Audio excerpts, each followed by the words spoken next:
Merdeka belajar wujud yang nyata. Raih mimpimu juga cita-cita. Generasi emas Indonesia. Profil pelajar Pancasila tanamkan di dalam dada. Profil pelajar Pancasila, cerdas berkarakter itu kita.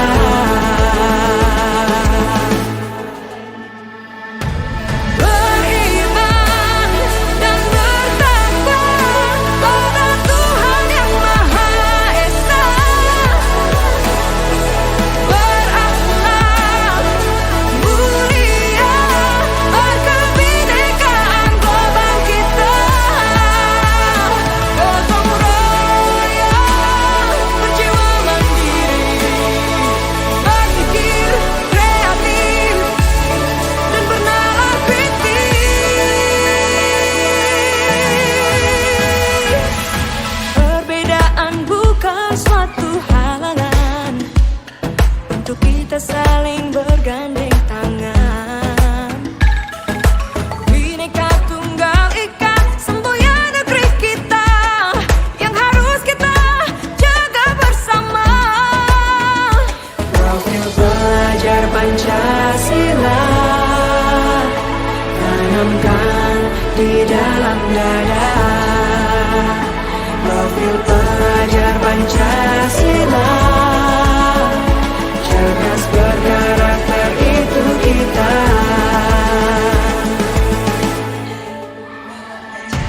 Beriman dan bertakwa pada Tuhan Yang Maha Esa. Berakhlak mulia, berkebinekaan global kita.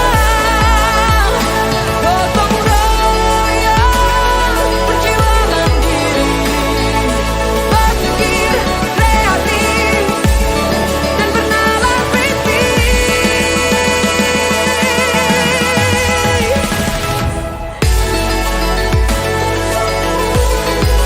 Profil pelajar Pancasila.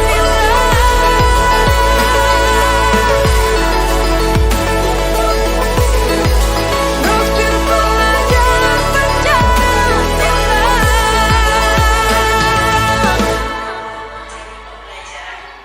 Tempat untuk berproses, wadah untuk berdiskusi, dan menemukan semangat satu dengan yang lainnya agar dapat tercipta pribadi-pribadi dengan kontrol penuh pada diri dan karakter yang kuat yang menjadi penggerak bagi para guru serta segenap tatanan komponen sekolah untuk memajukan pendidikan di Indonesia. Selamat belajar. Oke, ini dia Bu videonya tadi, itu pendahuluannya. Nah, sekarang saya lanjutkan ke materi.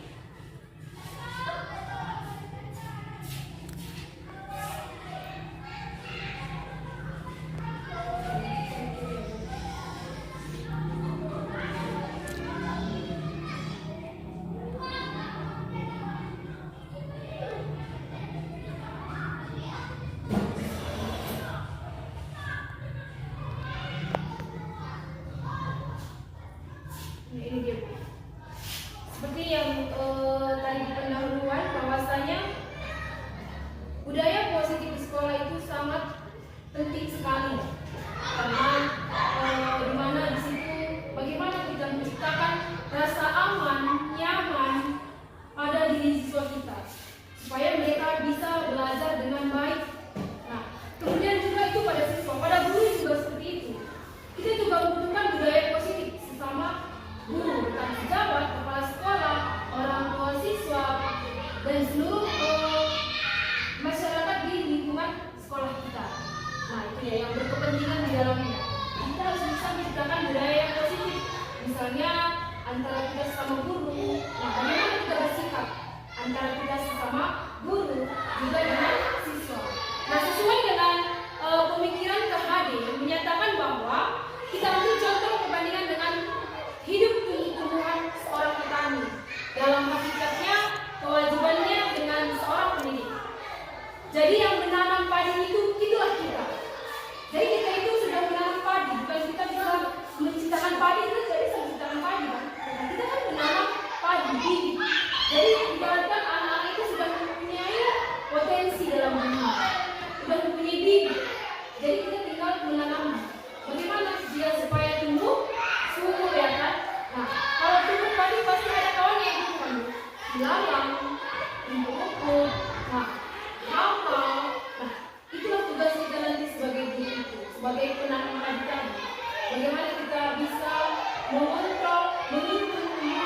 tentang tugas kita sebagai guru.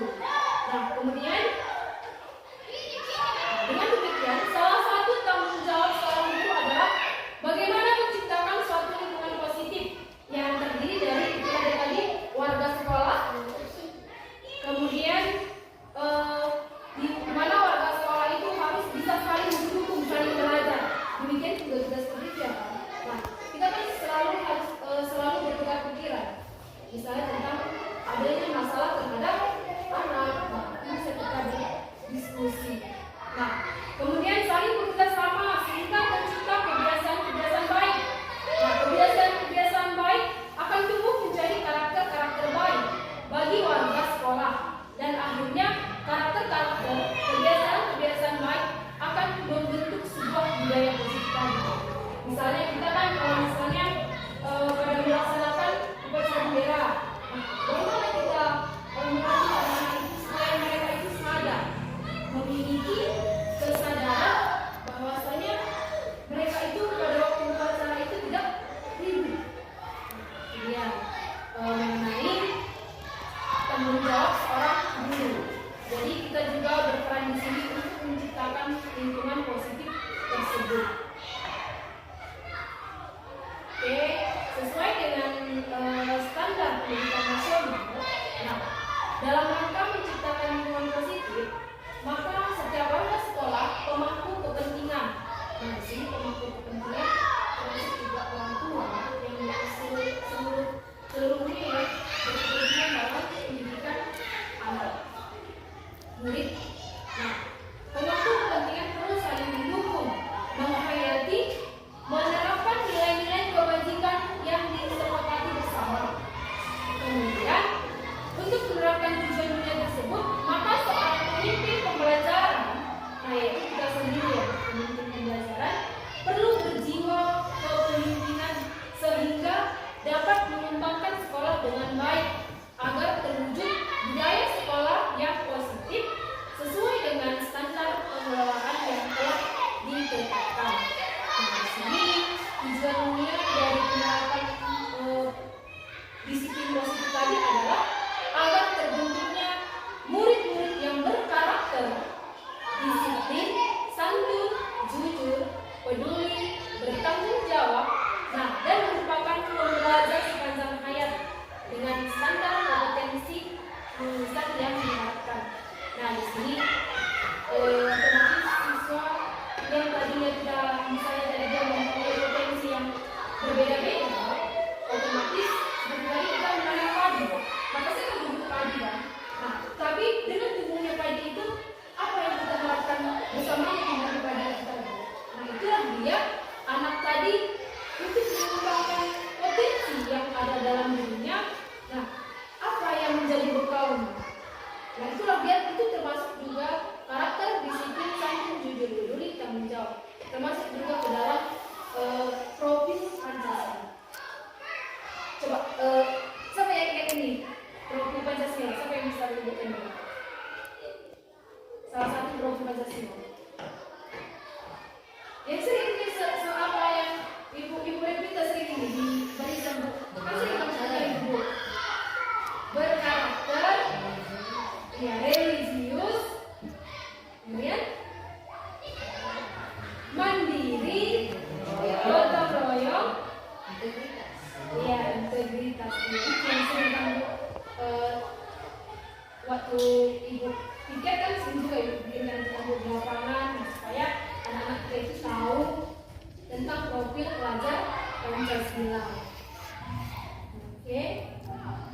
Nah, di sini untuk mewujudkan budaya positif di sekolah tadi ada 5 poin yang akan saya bagikan ke ibu. Nah, 5 poin ini mungkin pernah kita lakukan ataupun sering kita laksanakan, tapi kita mungkin tidak paham bahwasanya ini termasuk dalam nilai-nilai kebajikan ataupun disiplin positif. Nah, di sini saya akan bagikan tentang disiplin positif dan nilai-nilai kebajikan. Yang pertama,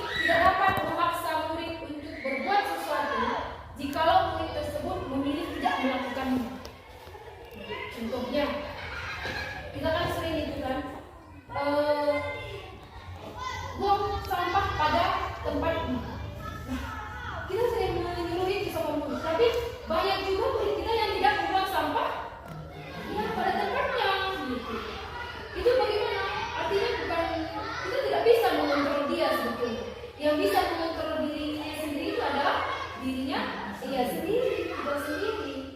Nah, itu dia. Kecuali siswa itu mau kita kontrol. Misalnya dalam kelas pada waktu belajar jangan ribut. Nah, mereka tidak ribut. Berarti dia mau kita kontrol. Bukan dia itu bisa kita kontrol, tidak. Dia sendiri yang mau kita kontrol.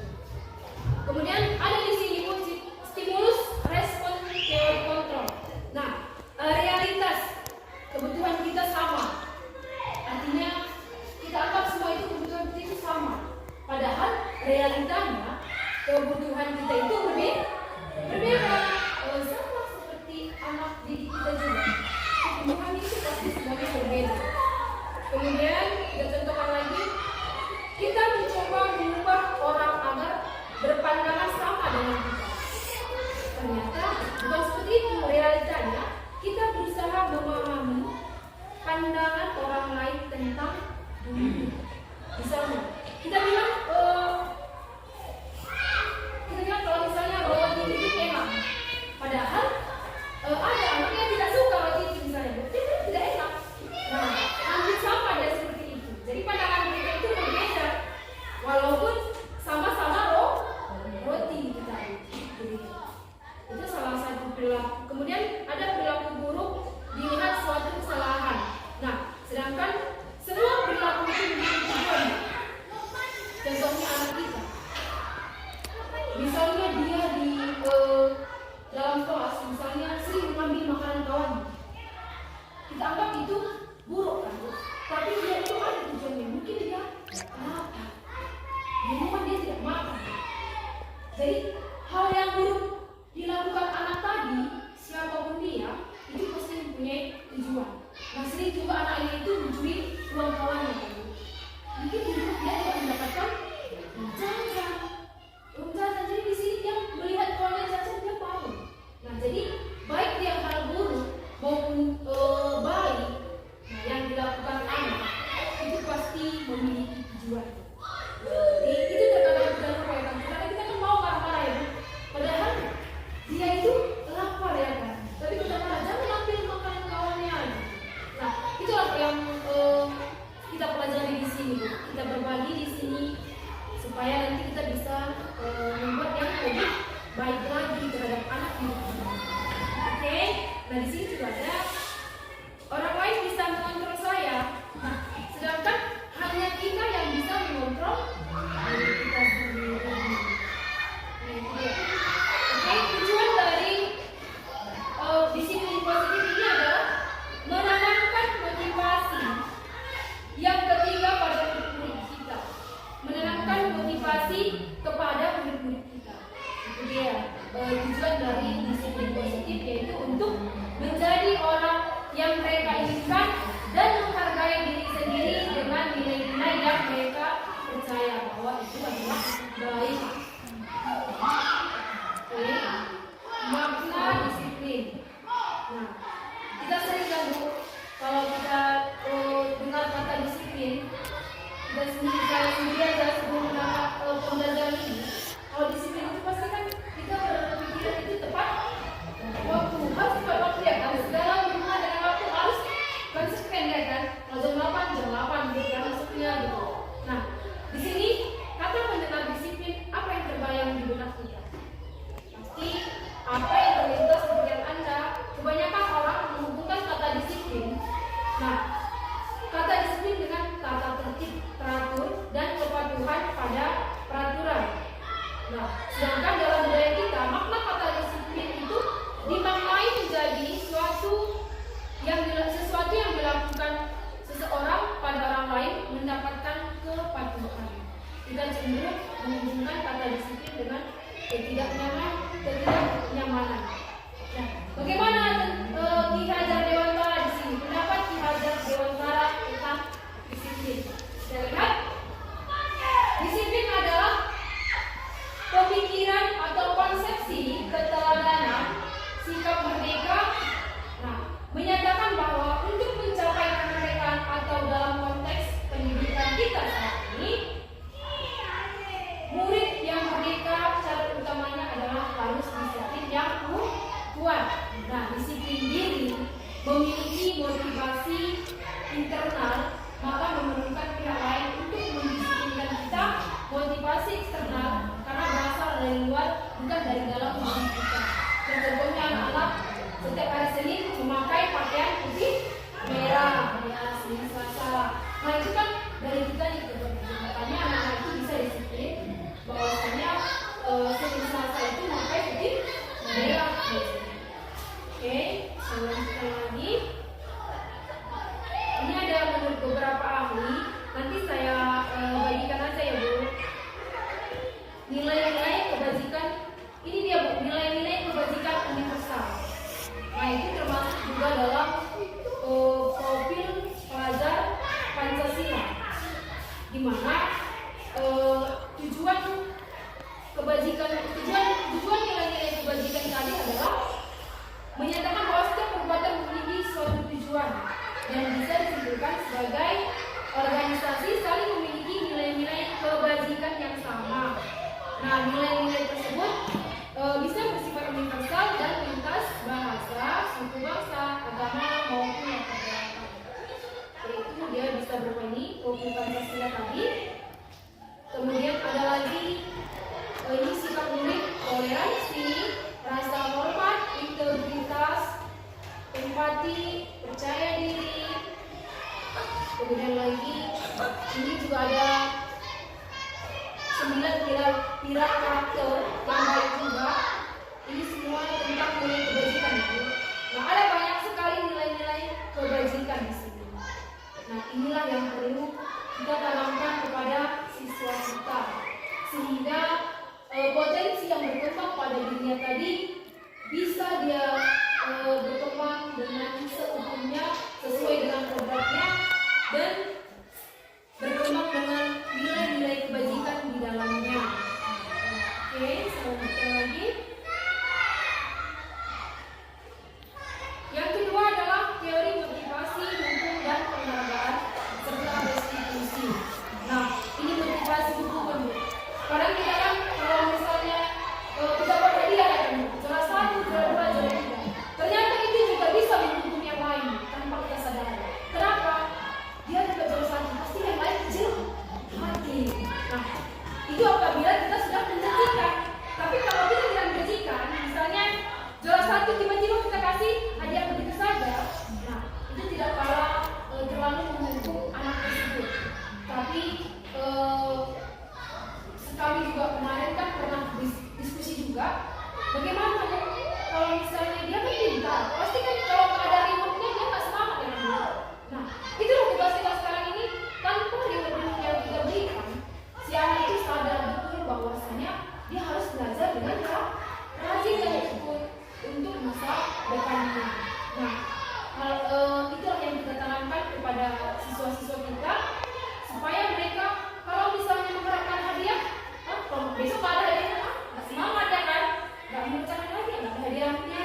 Nah seperti itu Bu. Oke, di sini ada hukuman, konsekuensi dan restitusi. Otomatis pasti ya kan, kalau misalnya siswa kita tidak mengerjakan tugas, pasti kita akan memberikan hukuman. Apa hukumannya? Nah, kalau kita pada hukumannya secara tiba-tiba, ternyata itu salah. Kenapa? Karena kita itu bersifat sudah menghukum. Nah nanti di sini ada nanti 5 posisi kontrol nanti yang harus kita ketahui cara untuk memberikan hukuman kepada siswa. Nah, yang pertama itu kita buat nanti di sini adalah ada nanti di sini tentang kesepakatan kelas Bu. Jadi kalau misalnya tentang teori motivasi, hukuman dan penghargaan. Nah di sini dalam menjalankan peraturan atau keyakinan kelas. Nah bila mana pelanggaran tentunya sesuatu harus terjadi. Untuk itu kita perlu meninjau ulang tindak penegak peraturan atau keyakinan kelas selama ini tindakan terhadap suatu perbuatan di sini ya.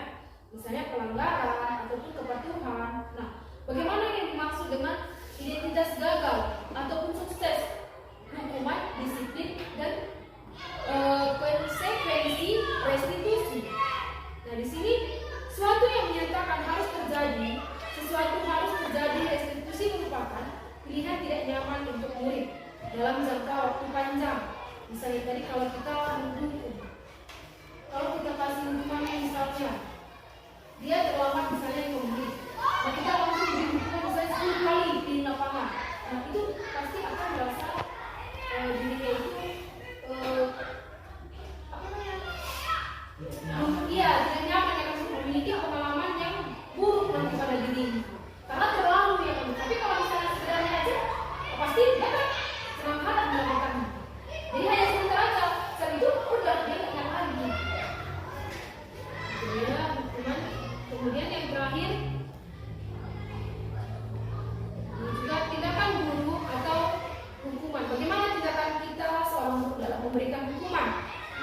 misalnya mencatat 100 kali dalam satu kalimat, saya tidak akan terlambat lagi karena terlambat ke sekolah.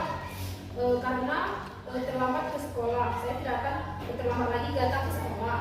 Kemudian kita kasih misalnya keliling lapangan basket atau keliling lapangan 2 kali putaran. Nah itu dia contohnya tadi Bu, membersihkan coretan yang dibuat di meja tulis. Nah misalnya dia mencoret-coret meja, kita cara buku itu adalah bisa menyuruh dia membersihkannya. Kemudian yang terakhir, yang ketiga ini dia Bu, keyakinan kelas tadi. Ini juga berpengaruh kepada materi kita tentang hukuman dan konsekuensi tadi.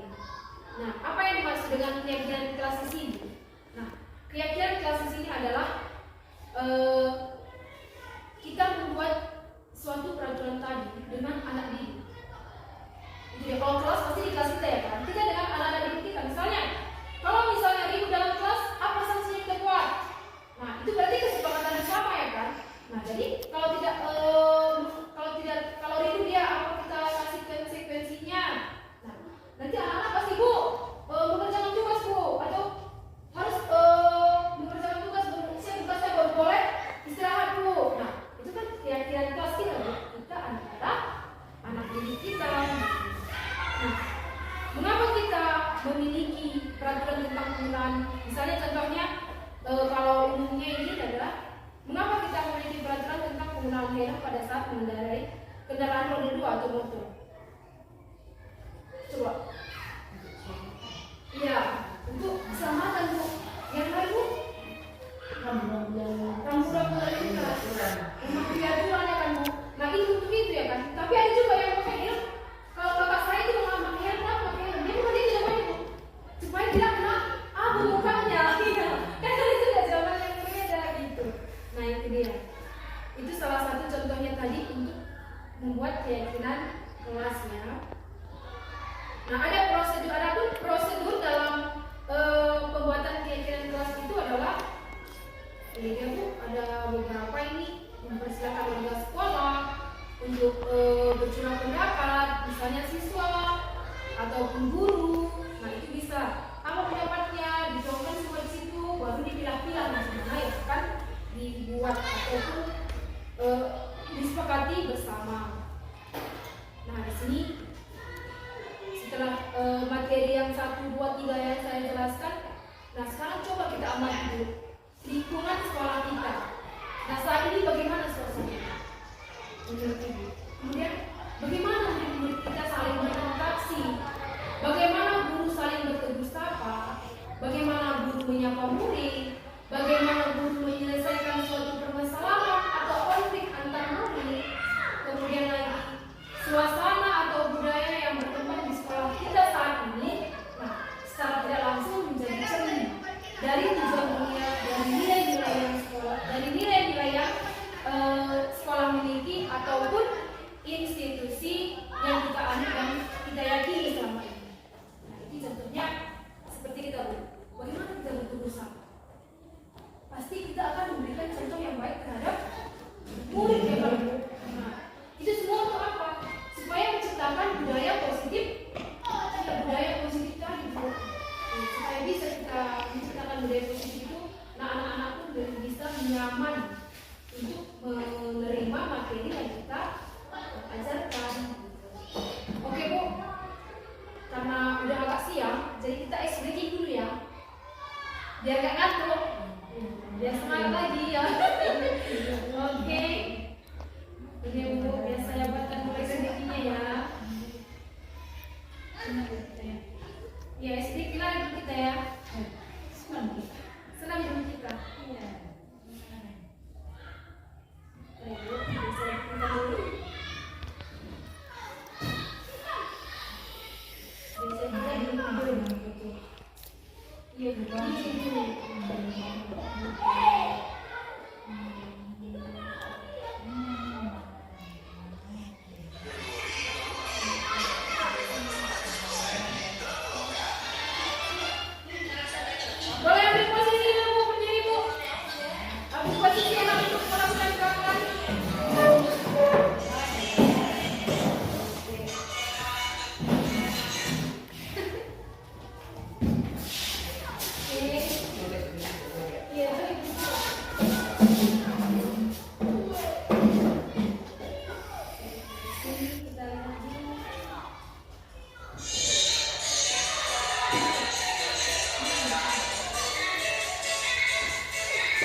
pasti ada iya.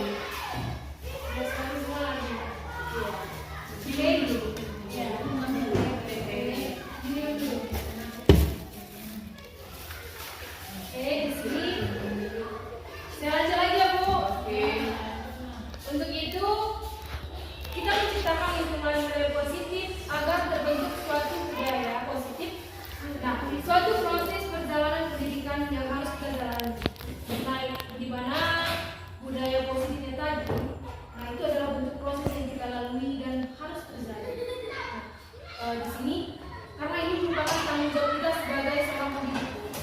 Nah, untuk menciptakan budaya positif itu adalah tanggung jawab kita sebagai pendidik, sebagai guru, nah, sebagai pemimpin pembelajaran. Karena kita adalah sebagai pemimpin pembelajaran di dalam kelas. Nah, di sini suatu lingkungan yang aman, nyaman, memberikan murid kesempatan dan kebebasan untuk berproses belajar, membuat kesalahan dan belajar lagi. Artinya murid itu pasti akan membuat kesalahan. Jangan murid kita juga akan pasti pernah membuat kesalahan. Nah, dimana kita telah membuat kesalahan tadi, kita harus belajar lagi. Belajar lagi sehingga mampu menerima dan menyerap suatu pembelajaran. Nah, yang diingat di sini adalah selama seseorang merasakan tekanan-tekanan dari lingkungan, nah, maka proses pembelajaran itu pasti akan sulit. Nah, apabila kita sendiri aja sebagai seorang pendidik mendapatkan tekanan, nah, bagaimana kita akan bisa memberikan materi atau pembelajaran kepada siswa, sedangkan kita sendiri juga tertekan? Tidak akan bisa, Pak Bu. Nah, di sini selama seseorang merasakan tekanan-tekanan dari lingkungan, maka proses pembelajaran akan sulit terjadi. Dan salah satu tanggung jawab kita sebagai pendidik adalah menghilangkan atau mencabut gangguan-gangguan tadi, menghalangi proses pengembangan potensi bersama yang kita dalam pendidikan. Kita pasti akan mencabut semua hal-hal yang akan merusak padi kita tadi. Kita benahi apa yang harus kita benahi supaya padi tadi bisa tumbuh, bisa menghasilkan buah yang bagus. Ya kan? Kalau dia juga padi itu tumbuh tinggi, tapi tidak berisi, iya, dan sesuai dengan bahasa yang ada dia tinggi, tapi tidak berbuah. Lanjutkan lagi. Oke, di sini menurut Ki Hajar Dewantara. Nah, di sini mengartikan disiplin sebagai bentuk kontrol diri, yaitu bagi belajar untuk mengontrol diri. Kita belajar untuk mengontrol diri agar mencapai suatu tujuan mulia. Apa tujuan mulia di sini? Yaitu mengacu pada nilai-nilai atau prinsip-prinsip mulia yang dianut seseorang. Nah, kita namakan nilai-nilai tersebut adalah nilai-nilai kebajikan. Seperti yang tadi saya contohkan, untuk nilai-nilai kebajikan itu ada banyak kan. Salah satunya adalah ini Pancasila. Nah, kita harus untuk anak itu mengembangkan potensinya itu harus mempunyai akhlak, harus dia beriman. Karena kalau tidak dia beriman, potensi yang ada dalam diri kita walaupun berkembang pasti akan digunakan ke hal-hal yang tidak baik. Nah, itu dia. Seperti sekarang kita lihat kan, contohnya ada yang merakit bom, dia tidak bertindak, tapi dia apa namanya, presentasinya ke hal yang tidak baik. Nah, perlu ditanamkan di sini nilai-nilai kebajikan kepada siswa-siswa kita. Nah, dalam rangka menciptakan hal yang positif, maka setiap warga di sekolah atau pemangku kepentingan itu harus saling mendukung, menghayati, menerapkan nilai-nilai kebajikan yang telah disepakati bersama untuk menerapkan tujuan mulia tersebut. Maka seorang pemimpin pembelajaran perlu berjiwa kepemimpinan sehingga dapat mengembangkan sekolah dengan baik agar terwujud suatu budaya positif dengan standar kompetensi pengolahan yang ditetapkan. Nah, tujuan mulia itu tujuan mulia tadi yaitu penerapan disiplin positif agar terbentuk murid-murid yang berkarakter, berdisiplin, santun, jujur, peduli, bertanggung jawab, dan merupakan pembelajar sepanjang hayat dengan standar kompetensi lulusan yang diharapkan tadi. Nah, itu otomatis bahwasanya murid itu jangan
konsentrasi tinggi saat mengerjakan hal-hal yang disukai.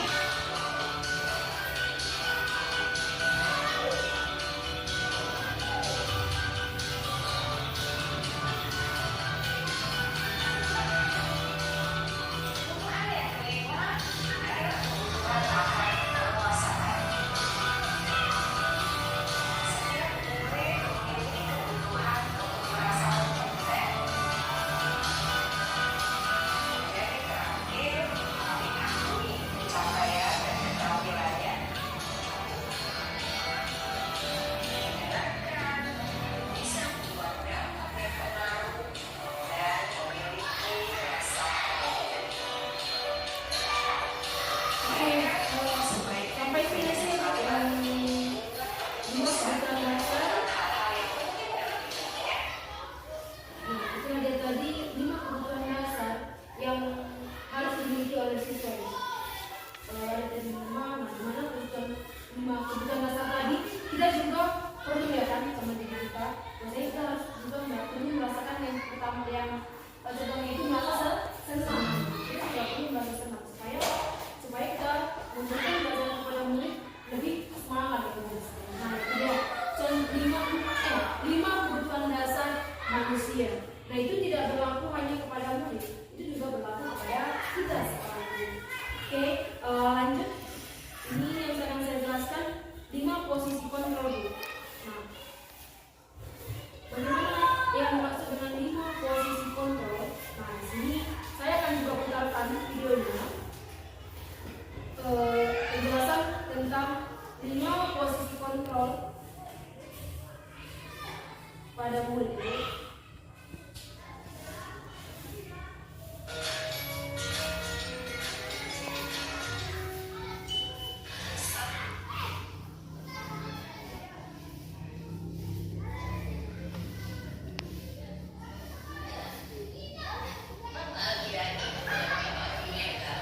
Dalam menerapkan disiplin positif restitusi, salah satu program yang dikembangkan adalah 5 posisi kontrol. 5 posisi kontrol dalam restitusi adalah proses perjalanan seorang pendidik agar dapat mengenali dirinya. Pada video kali ini, kita akan membahas tentang 5 posisi kontrol yang dikembangkan oleh gaya dosen dan contoh menerapkannya.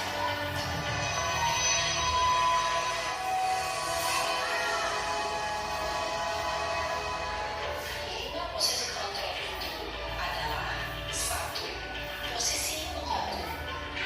2. Posisi membuat rasa bersalah. 3. Posisi teman. 4.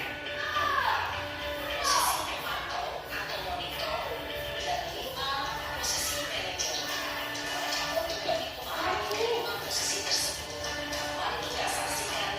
Mari dia Bu. Ada 5 posisi kontrol. Nah cara kita memberi hukuman kepada siswa itu bagaimana? Ataupun memberi konsekuensi kepada siswa. Nah yang pertama itu memberi sebagai kita sebagai posisi penghukum. Kemudian posisi membuat merasa bersalah, posisi teman, dan posisi pemantau atau monitor. Serta kelima itu posisi manajer. Yang mana yang paling sering kita lakukan atau yang pernah kita lakukan di antara kelima posisi ini? Nah, ini yang baiknya di sini yang harus kita lakukan sebagai guru yaitu yang terakhir, posisi yang terakhir yaitu posisi manajer. Di mana di sini nanti kita akan memanggil siswa apabila dia melakukan kesalahan, kemudian menanyakan mengapa mereka berbuat kesalahan tersebut. Nah, di sini saya lanjutkan lagi videonya, penjelasannya ada beberapa contohnya di sini. Nah, contohnya yaitu Memahami kelima posisi tersebut, mari kita saksikan kasus menarik yang telah di sekolah dan melihat bagaimana kelima posisi kontrol. nanti ada contohnya Bu. 5 contoh dari 5 posisi kontrol itu. Bapak saya catat.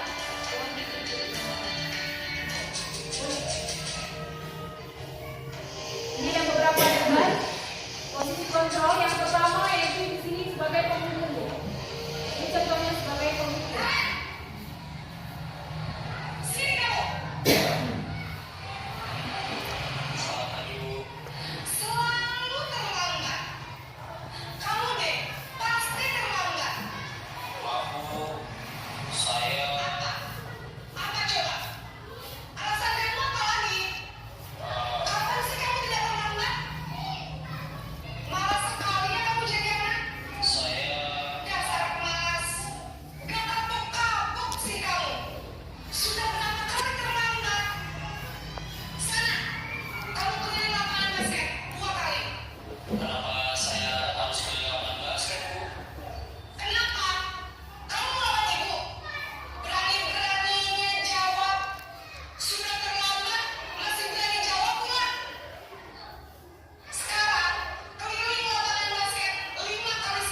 di posisi memantau atau monitor. Iya. Misalkan.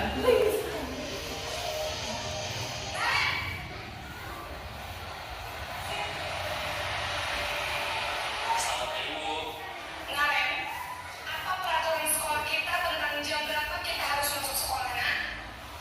Kita harus di sekolah jam 7, Bu. Iya betul, sekarang sudah jam 7.20. Ngaren sudah tahu konsekuensinya jika terlambat hadir. Paham, Bu. Saya harus tinggal kelas pas jam istirahat selama 20 menit. Iya benar, konsekuensinya demikian.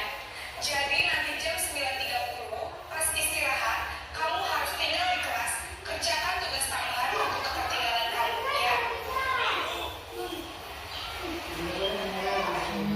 Proses itu untuk mengandalkan perhitungan atau data Posisi itu ada kemampuan memberikan mengarahkan murid berdasarkan peraturan dan konsekuensi.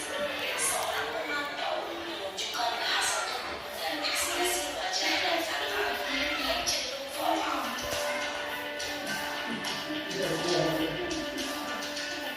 kondisi berbeda.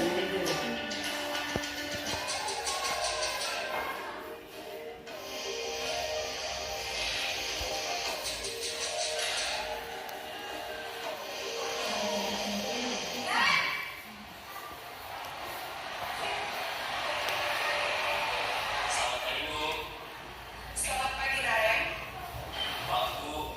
Saya terlambat. Iya, sekolah masuknya jam 7, sekarang sudah jam 7.20. Jadi sekarang bagaimana ini, Raren? Maaf, Bu.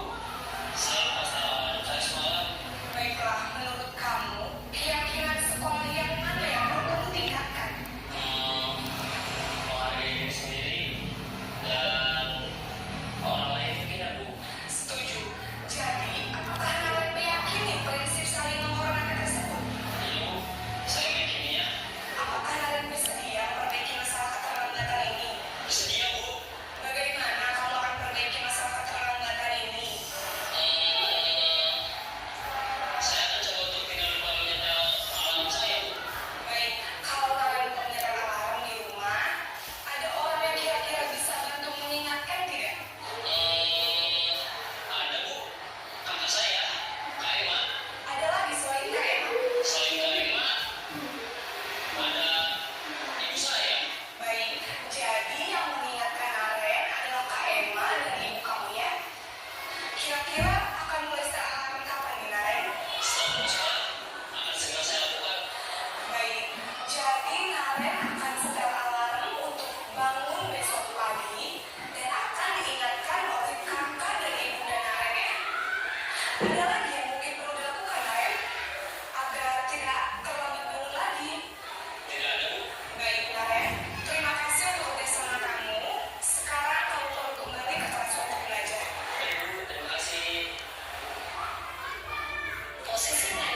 5 ya Bu, sebagai manajer.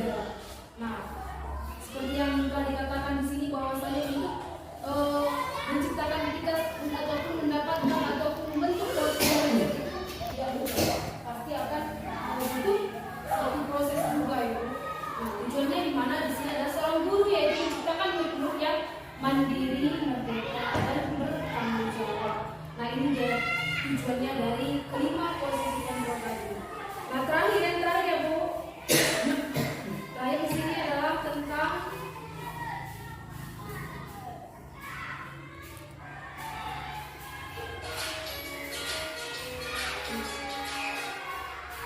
segitiga restitusi. Ini terakhir akan saya jelaskan materinya.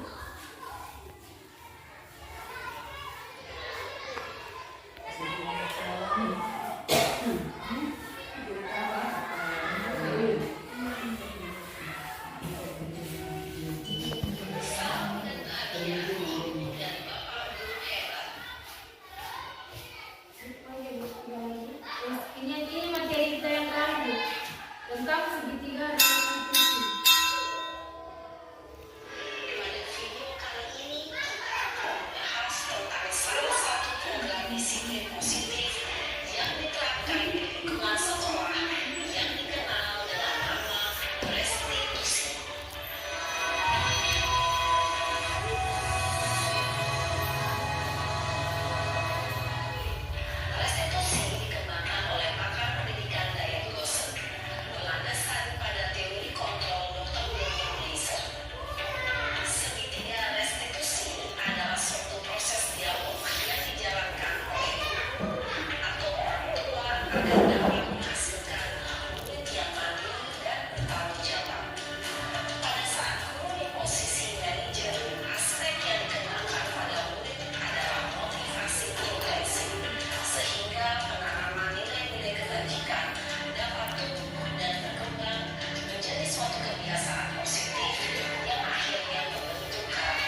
tadi, yaitu mulai dari yang pertama yaitu menciptakan budaya positif di sekolah kita.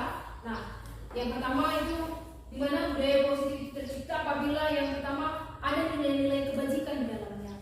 Kemudian yang kedua, motivasi. Dari motivasi ada di dalamnya buku penghargaan dan restitusi. Kemudian lagi yang keempat, yang ketiga keyakinan kelas. Nah, bagaimana cara kita membuat keyakinan kelas, kesepakatan kelas antara guru dan siswa. Kemudian yang keempat yaitu kebutuhan dasar manusia. Ada 5 kebutuhan dasar manusia yang harus kita tahu. Nah, baik dalam pada diri kebutuhan yang dibutuhkan oleh murid, kita juga sebagai guru juga membutuhkannya. Kemudian tadi ada 5 posisi kontrol, nah beserta kasusnya. Nah, tadi sudah dijelaskan di sini. Kemudian lagi yang dengan segitiga restitusi, menyelesaikan masalah dengan segitiga restitusi, 5 kontrol serta menciptakan sehingga tercipta siswa yang mandiri, berkarakter. Nah, dan bisa dia mengembangkan potensi yang ada di dalam diri itu sesuai dengan kodratnya, dengan kita menanamkan nilai-nilai kebajikan yang ada kepada diri anak tersebut. Oke, sehingga bisa terciptanya budaya positif di lingkungan sekolah kita. Oke, saya rasa hanya ini aja. Bagaimana Bapak Ibu? Bagaimana Bu? Ada tanggapan atau apa? Sebelum saya tutup? Sudah pas. Saya akan tutup.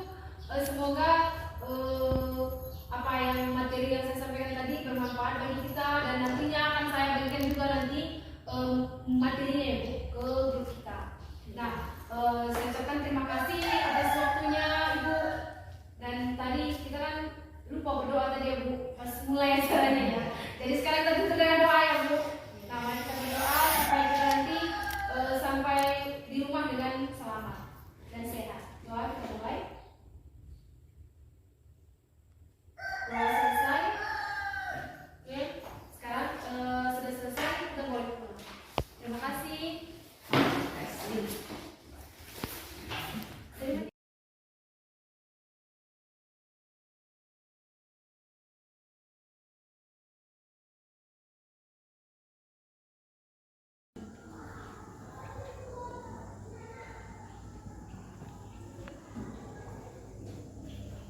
Selesai.